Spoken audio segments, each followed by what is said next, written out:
Welcome to Section 7 of Corporate Tax, Advanced. Converting a C-corp to an S-corp does not erase its tax history. In this section, we cover the built-in gains tax that can hit a converted corporation years after the election, walk through a worked example, and explain why Section 199A's Qualified Business Income Deduction, known as QBI, never reaches C corporations at all.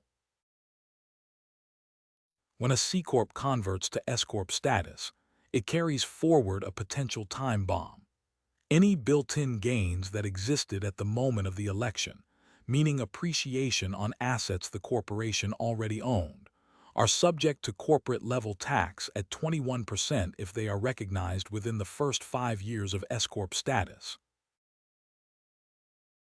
That window is 5 years. If the S-corp sells an asset that carried built-in gain at conversion, and the sale happens within 5 years of the election, the built-in gains tax applies. The rule exists specifically to prevent using the S-corp election to strip corporate-level tax off appreciated assets right before a sale. Here is the single idea to hold on to. If the asset is sold within 5 years of the S election, and it carried built-in gain at conversion, that gain is taxed at 21% at the corporate level, on top of whatever the shareholders separately owe on the remaining gain. Consider a C-corp that converts to S-corp status on January 1st of year 1.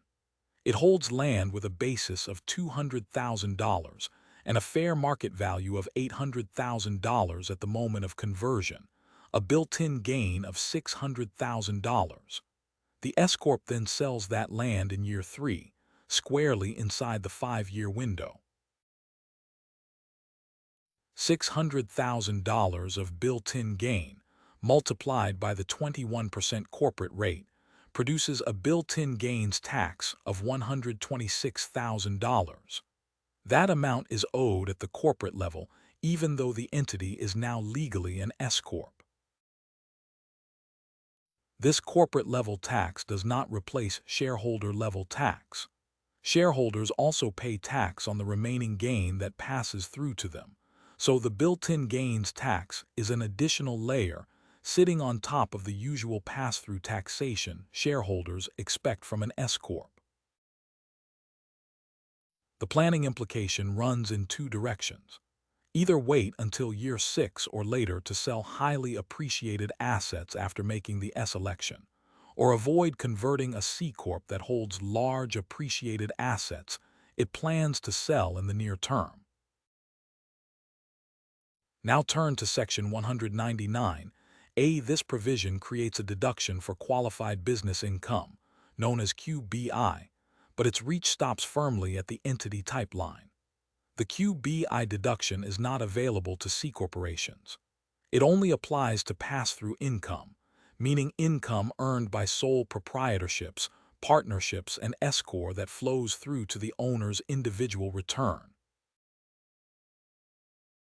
Even though C-corp cannot claim the QBI deduction, the flat 21% corporate rate can still come out ahead in specific situations.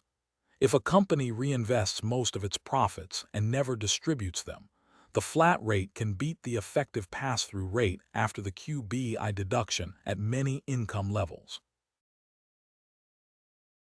None of these scenarios make C-corp status universally better. They are specific windows where the comparison flips, and each one depends on distribution plans, the nature of the business, and future legislation. 3 ideas to carry forward. First, built-in gains from before an S election are taxed at 21% at the corporate level if recognized within 5 years, as the $126,000 example showed. Second, the Section 199A QBI deduction applies only to pass-through income, never to C corporations. Third, the flat C-corp rate can still be preferred for reinvested profits, for SSTB owners above the QBI threshold, and if the QBI deduction sunsets after 2025. Next up, we look at tax accounting methods, including cash versus accrual and the rules for long-term contracts.